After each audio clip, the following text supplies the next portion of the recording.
Madiba, can you tell us a bit about the trouble in 1977 when the journalists came and took that photograph of you? We can see you were very angry there. Yeah. No, actually, I wasn't angry. What disturbed us was what the authorities were going to do after the journalists had visited us. Right. Because they used to treat us very tough. But when there was an important visitor coming, then they would relax. They would say, oh, no, you don't have to work continuously. You can just take a walk if you want to around the quarry, and then we knew that a visitor is coming. Right. But once the visitor is gone, oh Christ, the same cruelty would be mobilized. And they were difficult those days. So you knew it was a propaganda? Yeah, no, we knew. And we didn't compromise at all. We challenged them throughout. And we knew when a visitor was coming, when they were now treating us nicely. Right. But we never relaxed with them. Right. Yeah. Thank you. Can you tell us something about your struggles to get letters to family and friends? We know they were censoring letters, and a lot of letters didn't ever reach the people you wrote to. Well, at first we were allowed to write and receive letters once in 6 months. Right. And but of course we fought against that for quite some time. And the methods we used, they really could not tolerate. And so we eventually won the battle.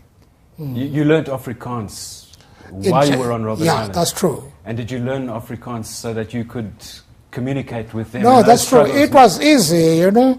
I spoke Afrikaans better in jail because I could practice it every day. And then, you know, the warders, they are not highly educated, many of them. Right. And they received many letters with complaints from various people. And they would then come to me to help them. That's how I picked up Afrikaans very quickly. Goodness. Because they were actually being cheated. Right. Yeah. Right. You know, the extent to which whites cheat other whites. I didn't have a full measure until I was in jail. And I had learned Afrikaans.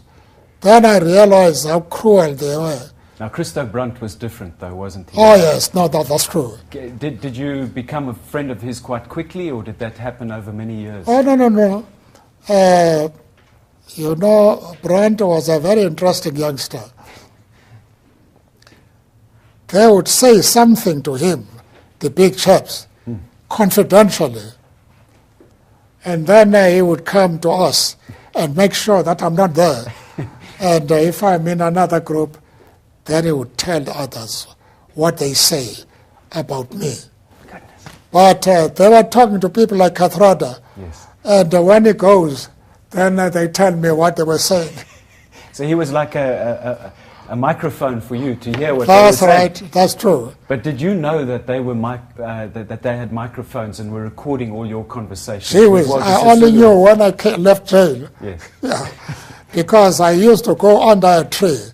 Yes. And then relax there, think I'm free. And yet they had a microphone in the trees. In a tree.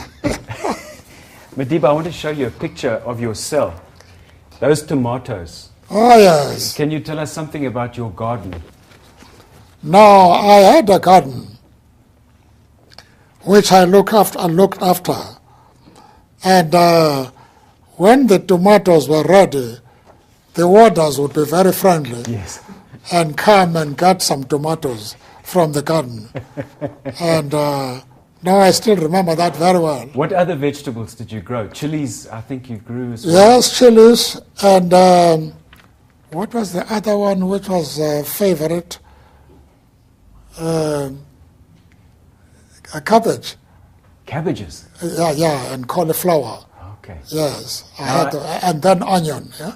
Now, I've talked to Mr. K and to Mac Maharaj. They tell me that you used to fertilize this garden in strange ways. No, I don't want to talk like that. No, I didn't want an answer.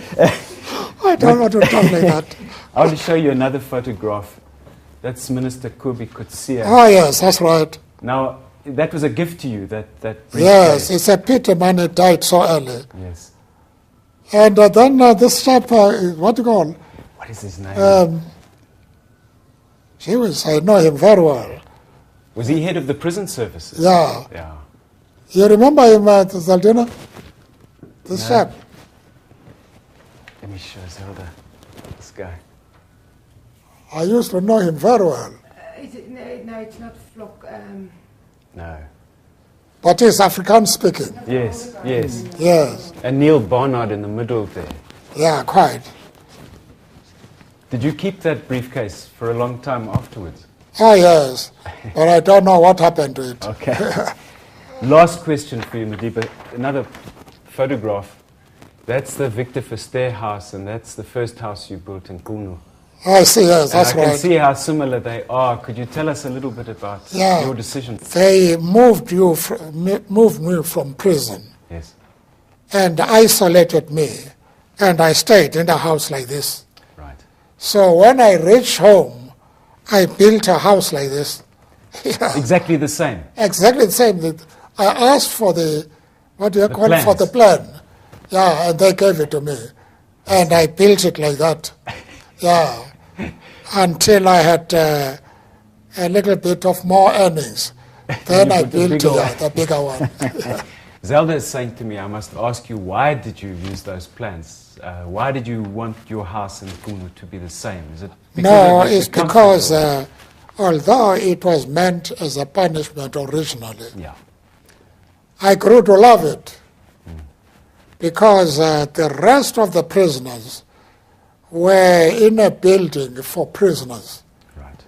And that isolation and putting me in a house was something of a privilege. Yes. And when I went back home, I built exactly the same house. Yeah, same plan. Thank you. I asked the prison to give me the plan, which they did. Yes. And I built that house. Thank you. But when my position improved, then I built a modern house. Thank you. Zelda is telling me I must ask you about the swimming pool, but I also want to ask you, when you left Victor Verster, you had a surfboard that you took with you away from Victor Verster. It's listed there on the inventory of what you took away. So the question is, why did you have a surfboard at Victor Verster? Well, I can't explain it properly, but it was really to keep me occupied and to remind me of prison life when I'm outside. Right. Yeah. Madiba, one last question. Is a question about moving from Robben Island to Pollsmoor.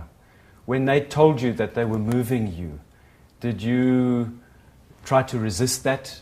No, but I was very sorry because I was leaving my colleagues behind. Right. And I was going to stay alone.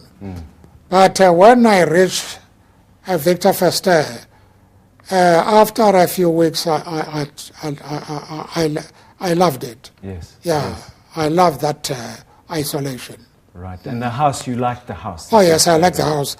That's why I built the same house Yes. at Kunu. And did you swim in that swimming pool? Yes, I did. Okay. Yeah, I did. Thank you. Thank you very much. The wardens were not allowed to swim, but they would have a guard and then swim. They'd come and swim in your pool? Yeah, we would swim together.